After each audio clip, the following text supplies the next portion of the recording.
صحیح بخاری کی ایک حدیث کے مطابق حضرت عثمان رضی اللہ عنہ نے قرآن کی ساری کاپیاں جلا ڈالی تھیں، تو پھر ہمارے پاس قرآن موجود کیسے ہے؟ آپ نے آدھی بات کہی ہے، آپ پوری نہیں کی. صحیح بخاری ہی میں الفاظ ہیں، حضرت عثمان رضی اللہ تعالیٰ عنہ نے قرآن کی حفاظت کے لیے یہ کام کیا. ہوتا یہ تھا کہ رسول اللہ صلی اللہ علیہ وسلم کے دور میں قرآن صحابہ کرام لکھتے تو ہر ایک کے پاس اپنا ایک مجموعہ تھا، چمڑوں میں، ہڈیوں پہ، کاغذ پہ، کوئی بھی چیز ہوتی تھی جو اس دور کا کاغذ تھا تو وہ لکھا کرتے تھے اور جمع کرتے تھے. پھر حضرت ابو بکر رضی اللہ تعالیٰ عنہ نے اس سب کو ایک جگہ جمع کیا، لیکن ترتیب ہر ایک کے پاس اپنی تھی، کیونکہ نبی صلی اللہ علیہ وسلم نے سورتوں کے اندر جو آیتیں ہیں ان کی ترتیب تو آپ نے بتائی، لیکن آپ صلی اللہ علیہ وسلم نے سورتوں کی ترتیب میں کوئی خاص ہدایات نہیں دی. یعنی حضرت عائشہ رضی اللہ تعالی عنہ کے پاس جو مسودہ تھا اس میں یہ ممکن ہے کہ سورہ آل عمران بعد میں ہو، سورہ نساء پہلے ہو. عبداللہ بن مسعود رضی اللہ تعالیٰ عنہ کے پاس جو مسودہ تھا، جو مصحف تھا، اس میں آپ نے سورہ فلق سورہ ناس لکھی نہیں تھی. اس کی وجہ یہ تھی کہ وہ کہتے تھے بھائی اس کو کتاب کی شکل میں لکھنے کی کیا ضرورت ہے، یہ تو بچوں کو سورہ فلق سورہ ناس یاد ہوتی ہے.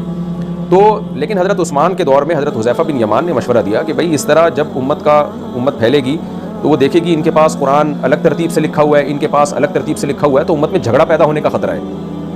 تو اس لیے حکومتی سطح پہ ایک ترتیب پہ قرآن کو جمع کیا جائے. تو حضرت عثمان رضی اللہ تعالیٰ عنہ نے سارے صحابہ جو بھی قرآن کے عالم تھے، حافظ تھے، ان کو جمع کیا اور سورہ فاتحہ، پھر سورہ بقرہ، پھر سورہ آل عمران، پھر سورہ نساء، اس ترتیب سے جو ہمارے پاس ہے نا، اس ترتیب سے قرآن مجید کو آپ نے جمع کیا. اس پہ سب صحابہ جمع ہو گئے، سب نے اس کو درست مانا، اجماع ہو گیا اس کے اوپر.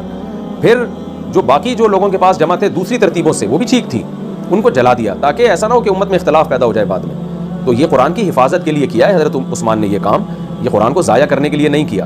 حضرت عثمان نے ایک نسخہ اپنے پاس رکھا، ایک دمشق میں بھیجا، مختلف ملکوں میں بھیجا، پھر اسی کی لوگوں نے کاپیاں بنائی اور آج ہمارے پاس وہی چلا آتا ہے. تو کسی بھی صحابی کو حضرت عثمان رضی اللہ تعالیٰ عنہ کے اس جمع کیے قرآن پہ اعتراض نہیں ہوا کہ نہیں یہ تو آپ نے قرآن بدل دیا. سارے صحابہ نے مانا. ہاں یہ ضرور تھا کہ بعض صحابہ نے کہا ہم نے جو اپنی ترتیب سے اپنے پاس جمع کیا ہوا ہے وہ ہم نہیں دیں گے آپ کو، تو وہ ہم اپنے پاس رکھیں گے.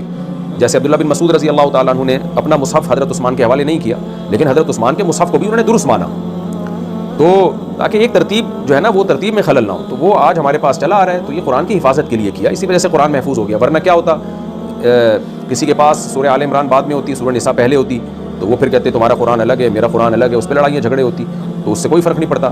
اس سورہ بقرہ حضرت عائشہ کے پاس ایک شخص آیا نا، اس نے کہا کہ آپ بتائیں آپ کے پاس قرآن کون سا ہے. حضرت عائشہ لے کر آئی تو اس نے کہا میرے پاس تو یہ سورت فلاں جگہ پہ لکھی ہوئی ہے، آپ کے پاس فلاں جگہ پہ کیوں ہے؟ تو انہوں نے حضرت عائشہ فرمایا اس سے کیا ہوتا ہے کہ یہ سورت تم فلاں مقام پہ تمہارے پاس موجود ہے، میرے پاس فلاں مقام پہ، اس سے ہوتا کیا؟ سورت تو پوری موجود ہے نا، اور سورت کے اندر تو آیتیں ہیں وہ تو اسی ترتیب سے ہیں.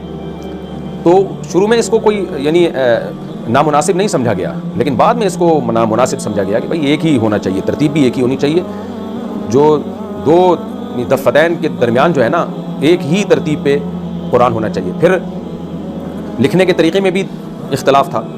جیسے تابوت کا لفظ بعض لوگ گول تا سے لکھتے تھے، بعض لمبی تا سے لکھتے تھے. تو صحابہ کرام نے اپنے اپنے طور طریقوں سے لکھا ہوا تھا، نبی کی موجودگی میں وہ سب طریقے ٹھیک تھے. لیکن حضرت عثمان نے کیا آرڈر دیا کہ بھائی ایک ہی طریقے پہ لکھا جائے گا، اور جب اختلاف ہوگا تو قریش جس طریقے سے لکھتے ہیں اس طریقے پہ لکھا جائے گا. اسی وجہ سے تابوت کو لمبی تا سے لکھا گیا، کیونکہ قریش جو تھے، حجاز والے جو تھے، وہ لمبی تا سے لکھا کرتے تھے تاکہ لکھنے میں جو اختلاف ہے وہ بھی ختم ہو جائے. تو یہ حضرت عثمان نے قرآن کی حفاظت کے لیے کیا، اور گورنمنٹ لیول پہ یہ کام ہوا، سب صحابہ نے اس کو سراہا. اسی وجہ سے آج ہمارے پاس یہ قرآن موجود ہے. تو اس کے علاوہ جتنے نسخے تھے جلا دیے گئے. جلانا قرآن کی حفاظت کے لیے تھا، قرآن کو معاذ اللہ ضائع کرنے کے لیے نہیں تھا.